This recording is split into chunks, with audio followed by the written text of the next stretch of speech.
નો આતંક વધી ગયો છે।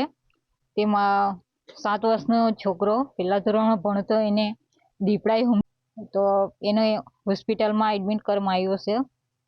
ત્યાં આગળ એનો 50 થી 60% આવ્યા છે। હજુ ચાલુ છે એનું ઈલાજ। તેમાં બી બધા ભયભીત છે।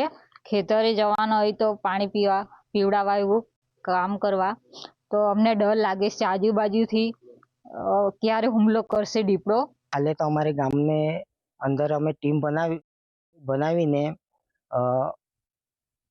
2 કલાક 15-20 જણ પછી બીજા 2 કલાક એમ કરીને અમે હાલે રક્ષણ ચાલુ છે। અમારા પર લાકડાના પેલા બોર્ડ બનાવીને અમે લોકોને હિફાજત માટે અમે આ ચાલુ છે અમારું કામકાજ।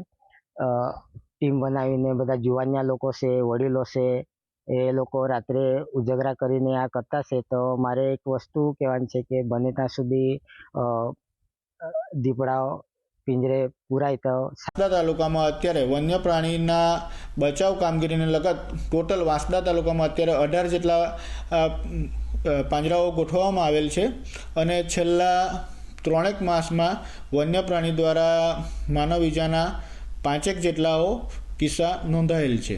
જેના અનુસંધાને વન વિભાગ દ્વારા તાત્કાલિક ધોરણે વન્ય પ્રાણીને પાંજરે પૂરવા માટેના પ્રયત્નો કરવામાં આવેલ છે અને તમામ કિસ્સામાં વન્ય પ્રાણીને પાંજરે પૂરવામાં આવેલ છે।